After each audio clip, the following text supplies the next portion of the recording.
Dr. Rebecca Moore, Indigenous social work educator, is dedicated to macro practice across multicultural and ethnic populations. She's an enrolled member of the Northern Arapaho Nation and first-generation Mexican American who served tribal and urban organizations prior to receiving her PhD in program planning and evaluation in Cornell University in 2002. Her research interests include equity and inclusion for underrepresented and marginalized groups, behavioral health, professional education, service learning, and civic engagement, and community-based development for educational change and social justice. Being an ethnic statistical minority has contributed to her perspectives on marginalizations of people of color in academia and healthcare. Despite these challenges, Dr. Moore's macro level interests afforded her opportunities to collaborate with multiple campus and community departments, developed innovative programs based on community needs, managed grant awards to serve as board members for local and national incentives while teaching and completing research responsibilities. Currently, she's the only tenured Indigenous faculty member at New Mexico Highlands University as professor in School of Social Work. Please welcome Dr. Moore.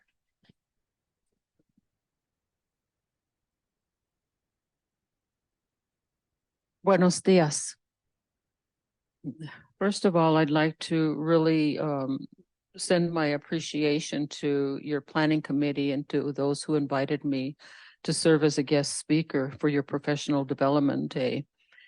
And I will say, hi, my name is Rebecca, and I say with all humility that I'm not an imposter.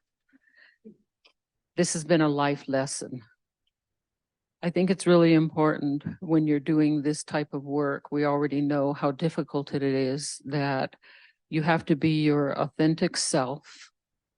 You have to be genuine and work with integrity.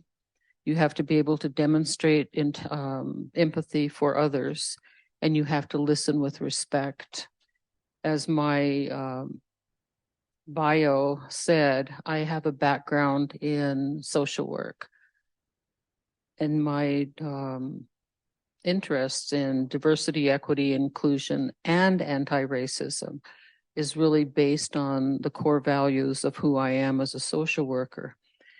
I found it very interesting when I was preparing for this presentation that you have this theme, building a roadmap to diversity, equity, accessibility, inclusion, and belonging plus, which is quite lengthy, but it's as inclusive a statement as I've ever seen.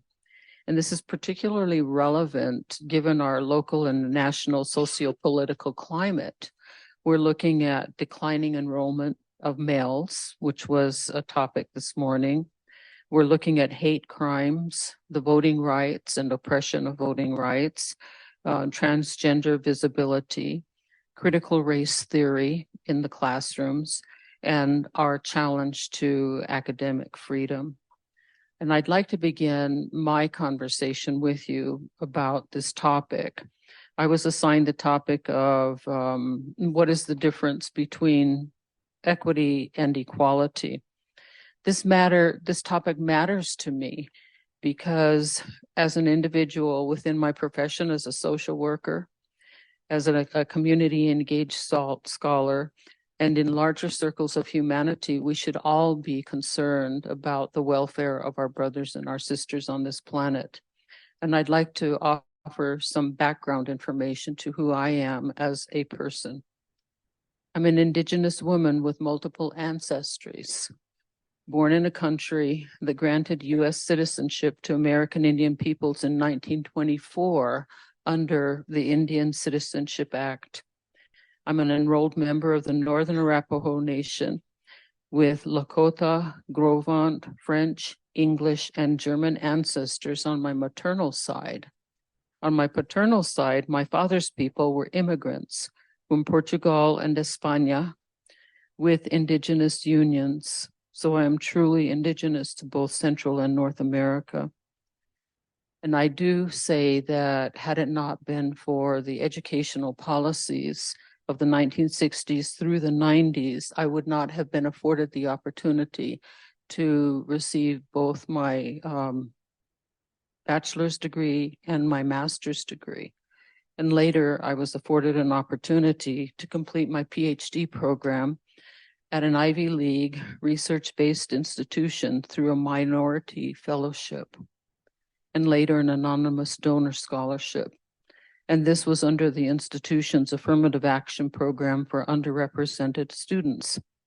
And I'm going to read some statistics for you regarding students of color in academia. In 1992, 0.3% of all degrees were conferred to Indigenous graduates. By 2013, there were less than 1% of all doc degrees conferred going to American Indians. By 2020, 34,492 docs were awarded. 46% were earned by women. Recipients who are U.S. citizens included 2,851 Hispanic or Latino doctorates, 2,458 Black doctorates, and only 97 individual American Indian or Alaska Natives received doctoral degrees. Some of the reasons for this low completion rate for American Indians in all higher education degree programs range from isolation, home or nation commitments, to lack of support or funding. Consequently, I'm one of the more fortunate ones that was persistent. I learned how to navigate systems and had the support of my mother. I'm a product of the intersections of changing social mores, as well as state and U.S. policies attempting to address inequitable race, class, and gender disparities. However, I'm also one of those statistics that describe North American Indians as less than 1% of the total U.S. population, or approximately 2 million people, and not worth noting because the percentage is so small that it has no impact on data sets. The lack of Indigenous educators matters. It's important to look at who our students are looking to in order for them to support their degrees. It matters to tribal and urban communities when issues need to be addressed. It especially matters today, given the 2018 Yazzie Martinez ruling, where the state of New Mexico was told that they were not providing adequate educational programs or support to Indigenous, Latino, Hispanic, Chicano students who are underrepresented, as well as those students with disabilities in public schools and in preparation for higher education. And I'm certainly concerned as a social worker that there are not enough Indigenous teachers represented in all of these settings. Even within my accrediting body, and I'm social workers under the Council on Social Work Education, their annual program report identified the majority of social work educators are female. African Americans are 35.8%. Hispanic students represent 31 or 14%, and they didn't include American Indians because the numbers were so low. In a 2020 CSWE report, there were only 56 American Indians with PhDs teaching in accredited programs. So you can see that our numbers are very small, but it's more important to recognize that we have to begin cultivating faculty as leaders to promote equity in gender, inclusivity in thought, and ethnic diversity and representation. Throughout my entire professional career, and now as a faculty member, I do try to teach our students about the value and merit of social justice, cultural competency and humility, and participatory decision-making in theory and praxis. Praxis embraces social justice. It emphasizes everyone deserves equal economic, political, social rights, and opportunities. Social justice is defined as promoting a just society by challenging injustice and valuing diversity. It exists when all people share a common humanity and therefore have a right to equitable treatment, support for their human rights, and a fair allocation of community resources. Certainly in this country, during the May 2020's racist and political turmoil, this prompted many institutional responses, including our CSWE president and CEO, where they immediately initiated an anti-racism task force. I served on this task force in reviewing our educational policy and accreditation standards.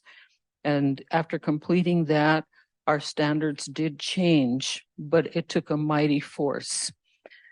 My experiences with ADI work are in alignment with promoting equity by explicitly addressing structural, systemic, and historical issues that contribute to the exclusion of diverse groups and communities. Currently, I serve at the NMHU's President's Council on Diversity, Equity, and Inclusion as a co-chair. And we've been instrumental in raising ADI issues for the last 8 years. Prior to 2015, surprisingly, as an HSI, they did not have a diversity committee. The committee was formulated by a former provost who began to recognize that this is an HSI. We have 70% of our students who are from communities and people of color. During this past 7 to 8 years, we've developed an infrastructure with policies and guidelines, as well as a website for our council. We are directly located under the president, so he knows exactly what we're doing, why we're doing it, how we're doing it, and he offers now a budget for us. We're institutionalizing a required diversity and multiculturalism course. We've supported the development of the university's first LGBTQ+ student organization. We've established a multiculturalism center for MECHA and DACA students. We've built a cultural park on campus, and tomorrow is our Matanza. If anyone is around in Las Vegas, please feel free to stop by.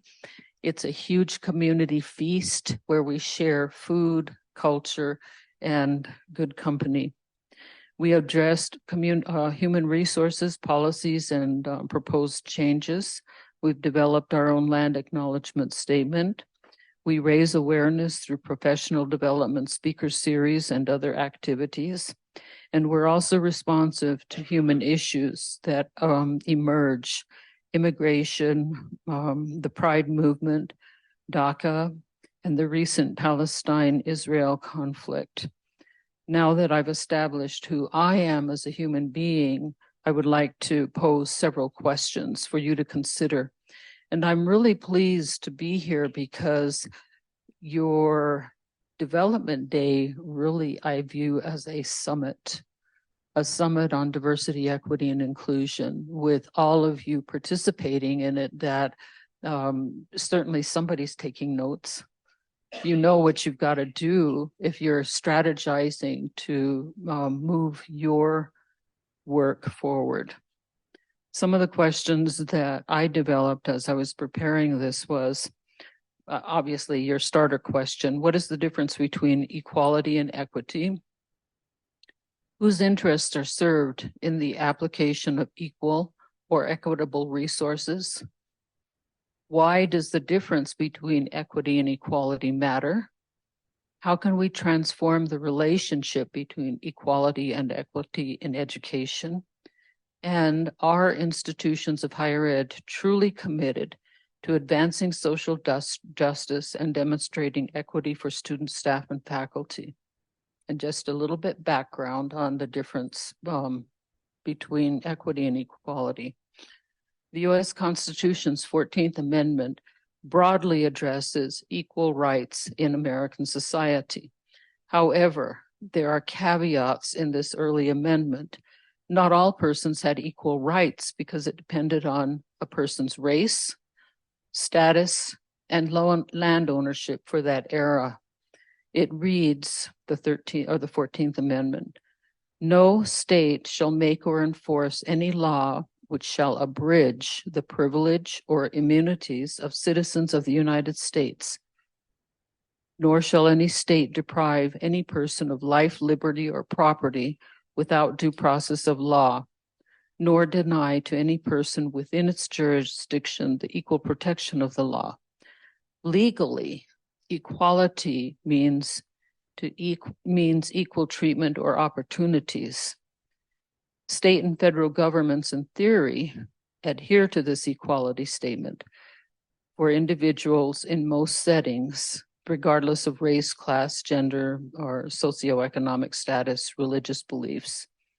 In general, equality can be used broadly in terms of opportunity, such as access to education, or specifically in terms of representation by gender, race, or culture, such as an equal number of females, males, non-binary, or diverse faculty members. That's a quota system. In institutional policies and practices, equity reflects the real numbers of those faculty based on student numbers. And I mentioned that New Mexico Highlands University has 70% students who identify as Hispanic, Latin, or Chicano. Unfortunately, we do not have 70% faculty members who identify as Hispanic, Latin, or Chicano. And you also have to consider the fact that equality does not address pre-existing conditions that prevent equal treatment or opportunities for equity to be served. And there's no guarantee that equity of resources or the fair distribution of resources will occur. This means, how will you or your institution get there that ensures all stakeholders have equitable opportunities in the classroom or in a work setting? Most of us doing ADI work are aware of the graphic image of 3 individuals watching a game standing at a fence. Most of us have seen that graphic. And although these 3 are given an opportunity to see or hear the game, they don't have the opportunity to witness it because of their differences in height. And then the second image of this graphic, each individual is provided a box depending on their height. The taller student or individual can see over the fence. The middle individual only needs 1 box to step up to see over the fence. The third individual, who is height challenged, needs 2 boxes to see over the fence. This is demonstrating equity. In cultural terms, we as people of color are invited to a dance, all things being equal. We get to the dance, but there's no guarantee that we will be invited to dance. If it is an equitable situation, we are not only invited, we dance, but we were also involved in selecting the music and the food. This is where critical race theory comes in. Most of us are familiar with the tenets of the background of CRT. It's actually a critical legal studies and feminist movement that began 30 years ago. And it references the relationship between race, racism, and power, and how it has an impact on healthcare, education, and employment. There are structural or systemic challenges that prevent equal treatment for some populations while supporting or select individuals and institutions. We all know this. Those with power make the rules. Derek Bell, Esquire and Professor of Law, established this framework that addresses structural challenges and stresses that white supremacy prevents equality in law and practices. And for those of you who aren't familiar with CRT, there are 5 major components. One is that racism is ordinary. It's not aberrational, which is false. The idea of an interest convergence. And the challenge is we as people of color are challenging dominant ideology, questioning who has the power and who keeps the power. We all know that race is a social construct and that biologically we are all the same. We know that storytelling and counter storytelling is an important sharing of knowledge. Finally, the notions that whites have actually been recipients of civil rights legislation themselves. They are the ones who are benefiting from these policies and laws that are developed by those in power. And please note, this framework, CRT, has the potential to address equity in settings. All learners should have equitable educational opportunities and resources that meet their needs and their communities. This means structural challenges are considered in the social change process. An organization must be willing to ask difficult questions using this framework. And this begs the question, are institutions of higher ed truly committed to advancing social justice and demonstrating equity for students, staff, and faculty? And the answer really depends on leadership. It depends on resources. It depends on people like all of you who are the critical mass. And if there is going to be a cultural shift, people have to be honest, they have to be genuine, they have to be raw or frank, and assess where they are at and where they need to go. And of course, this requires a transformational vision, leadership, and sustained commitment. Specifically, I will say that at New Mexico Highlands University, we did a cultural climate survey. This was an audit to determine where we were at, and some faculty weren't happy with this. They don't want to know where you are at.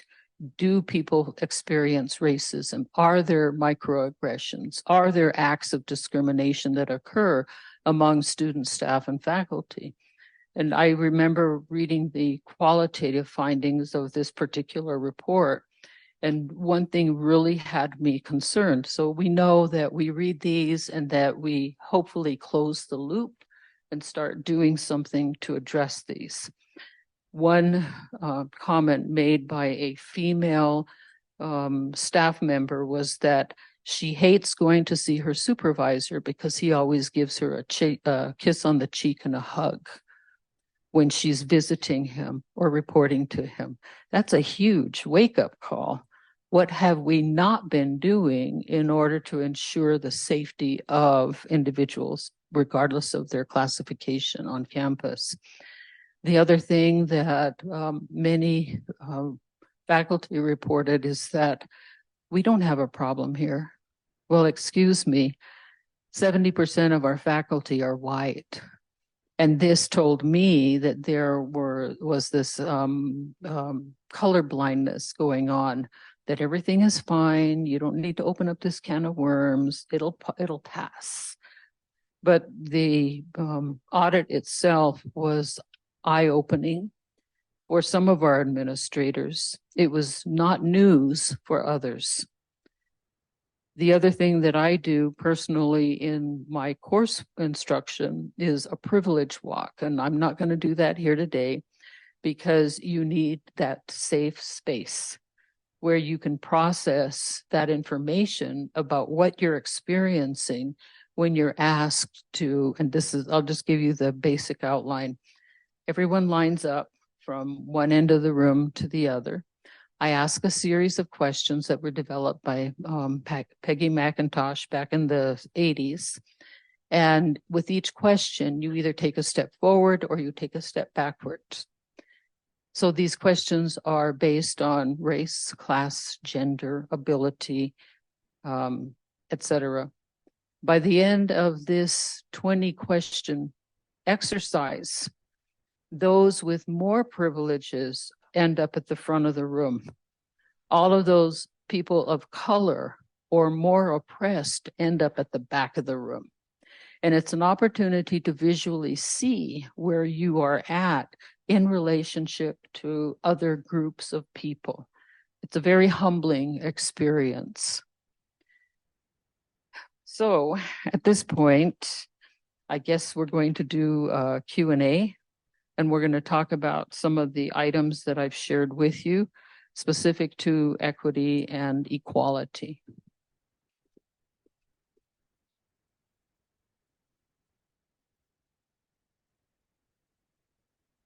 How's it going, everyone? My name is Dr. Jared Valdez. I'm the Faculty Senate Chair. Nice to see you all. Most of you I know. If I don't know, come see me at my office, say hi, hang out, come to the Senate, give a comment, fill some space. Thank you, Dr. Moore. We were going to have a sort of a question and answer and open it up to the floor, equality again, to see if any of you had questions, comments for Dr. Moore. Your work is also important, you know, outside the college and inside the college. And equity inclusion is certainly something that is important to me, not only as, you know, involved within the Senate, but also being an Indigenous, Mexican, Spanish American student. You know, I dropped out in the 10th grade, and the percentages of Hispanic males that get their PhDs and go on to be college professors that dropped out in the 10th grade is extremely low, to say the least. Look it up and look at all the zeros, right? And that is because you have to deal with exclusion and inequality, right? And just like Marcos was saying, a lot of teachers, regardless of, they come with these predispositions, right? So whether your paper is an A sometimes or not, before they even start reading it, it's a C, right? Because there's already a predisposition, and that's something that I've had to deal with, certainly.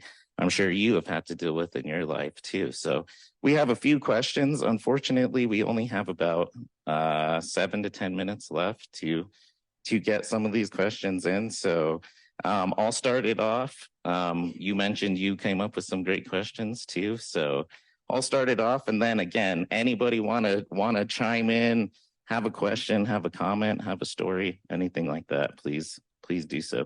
We both felt that it would be, these trainings are better when everybody's involved, right? And you're not just being talked to the whole time and, you know, ready to go to sleep on that burrito you just ate. So we'll start it off. So for you, Dr. Moore, what is the difference between equality and equity? I gave that graphic representation of the three children or individuals looking over the fence. But for me, equity in higher ed is having a representative group of faculty who mirror the representation of students. And that means you have to have the resources to recruit and retain faculty of color. And knowing that we're building a future of other faculty members. And if they don't see themselves represented, they don't feel like they really belong there. And I've actually had students tell me I'm the first Indigenous faculty member that they've ever seen in their entire academic career, and they're master's students. And look at our population of this state. 10% are Native. We should have at least, at minimum, 10% of faculty.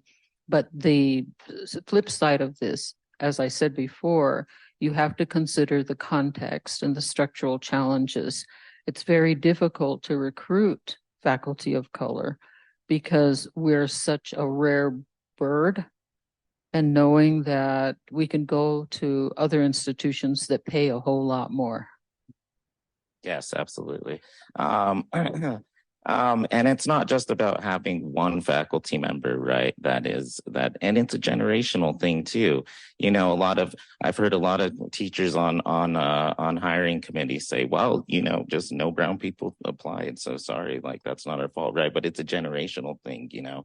And then I have been on hiring committees where there have been a few, you know, minorities that applied and they just simply didn't get a second look, you know. And I keep thinking about the Supreme Court and their abolishment of affirmative action, you know, and on both sides, not just the students, the faculty, the staff.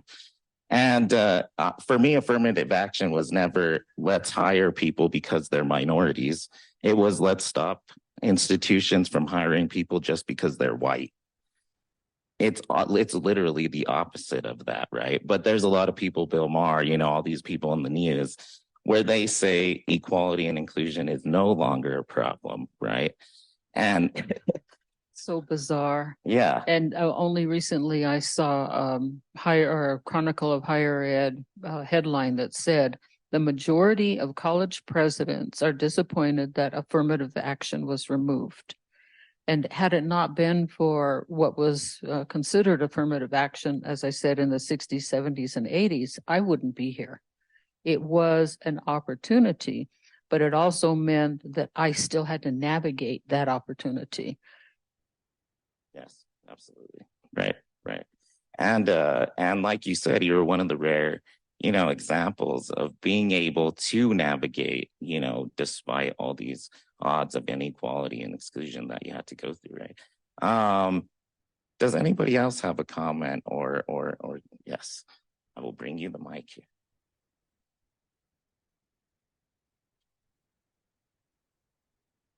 Hi, thank you for your presentation. It was absolutely fascinating. I'd like to know, in your opinion, if you think that as a society, we make the false assumption that individuals from minority groups don't also have stereotypes about their own group, meaning that, and I see you smiling, I think that this sort of education is important for everyone. I think oftentimes I've seen that we may make an assumption that women, let's use that as an example, in the workplace are more sensitive to other women in the workplace. Whereas I see that our society socializes everyone with the behavior. And I've seen women treat other women not by inspiring them and mentoring them, but being harder on them than men. So I would like to know your opinion on that subject. Well, I've lived that experience.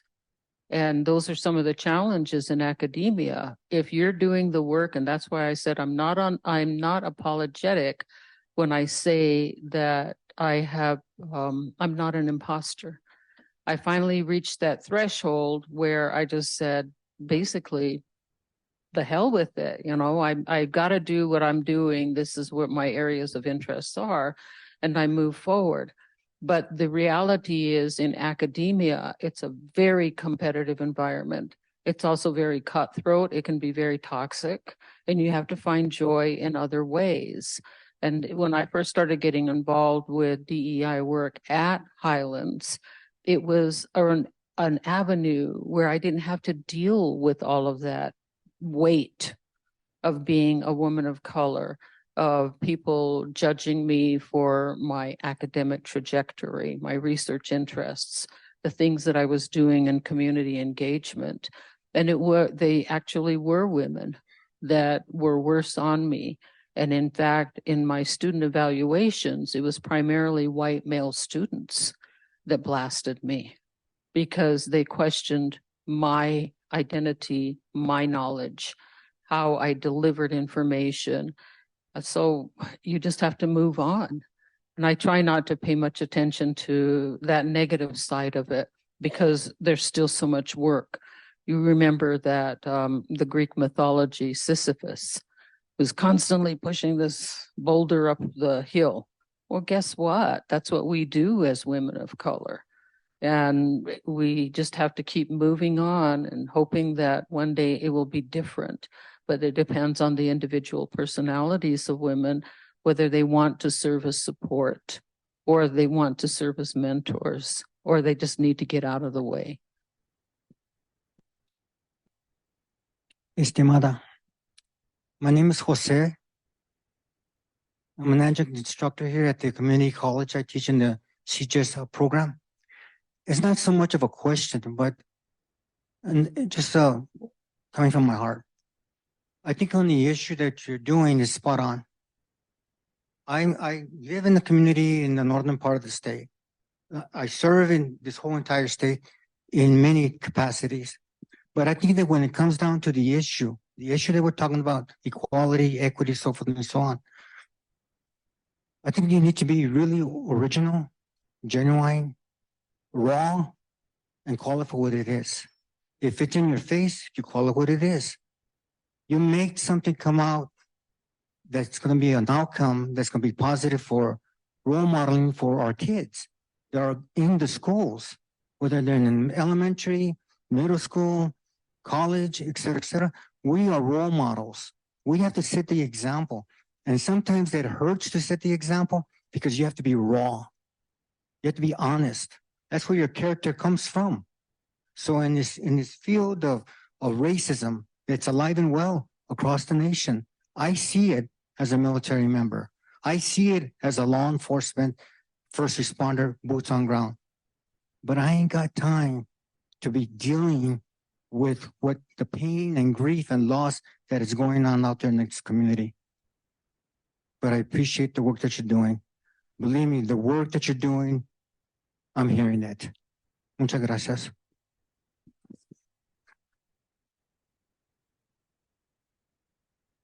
Jared, I just have one follow-up Yes, of to course. that. The other big part of my life is that I'm really engaged in community. I've been living in northern New Mexico now for several years. And here's a classic example of institutional racism. Our community in Las Vegas went through the fires, the floods, and then FEMA. And we're still going through all of that. I had an opportunity to work with the National Latino Behavioral Health Association to assess the impact of these and the environmental factors. And in doing that, I conducted a survey, did some qualitative interviews, wrote up this behavioral health report. The biggest, I think, finding was that many of our community members are suffering from PTSD as a result of all of this. The challenge is there aren't enough behavioral health specialists in the communities of northern New Mexico to address the extent and the severity of what has happened to most of the Latino, Chicano, and Hispanic populations. That is a huge study. And I'm finding that people have to start listening. If you have the research, the data to say, this is real, and we're being challenged with FEMA, with the federal government, the release of funds, people are still living in travel trailers or hotels, and they haven't been given an equitable opportunity to be able to receive those resources to begin to restore their life. Those with insurance, that's a different story. And the majority of those with full insurance coverage of their property were white citizens. We I have hate to one end more that note. time for one more question. Wow, thank you. My pleasure. I'm honored to finally see a Native woman giving us feedback about the atrocities that we as Native people, indigenous communities, that we have gone through decades and decades of our lives. And I don't know what the answer is, but I know higher education is part of the solution. And I, as a Diné woman from the Navajo Nation, I see a lot of interested individuals with challenges and diversity issues. We can go on with those numbers and negative remarks forever. But education is the key. That's why we're here. That's why I'm here. We received a $30,000 grant from the University of Evergreen College in Olympia, Washington in August. And Dr. Wysong gracefully gave me the proposal to read in the spring, March. Said, what do you think, Carmelita? I took the proposal home, I read it. One night, I reread it the next night, and then I called Mary, the program director of the grant. And I said, I'm Carmelita Topaja. I'm adjunct faculty. I teach Indigenous pottery at the community college. And I said, no way is this college going to get the money because we can't compete with IAA. IAA is certainly a very prestige, valuable Native university educational institution. She says, she laughed and she says, don't worry. I go, why? She says, because we have a private donor giving them $1 million. And I'm like, oh, wow. Okay, I won't worry then. So I had asked her a lot of questions, you know. This grant is to be, first of all, I said to her, I'm very kind of like appalled, kind of like, why is an outside college wanting to collaborate with Indian communities in the state of New Mexico and especially the Santa Fe area? And then she said, well, that's what the grant's for. So the idea was the grant is to use, if we got the grant, which we did, to use this institution as a foundation, a building block for Native communities. We have 23 tribes in this state, to use this foundation as a stepping stone. And I'm like, gosh, Mary, why does it take an outside college to do this? What happened to the colleges here in New Mexico that can't even initiate that process? And she says, that's why we're doing this. And I said, wow, okay. I'm going to go back to my dean and I'm going to tell him we're going to do this. And we did. We got the grant. First workshop, Hickory Apache Reservation in Dulce last weekend. It was success. The protocol for Indian country is you go to that place. The second protocol, you come to our place. And that's what's happening. And with inspiration and with your positive remarks about higher education and in institutions, we will get there. Maybe not tomorrow, not maybe in 10 years, but we certainly will get there with individuals like you with your bright expertise. Thank you so much.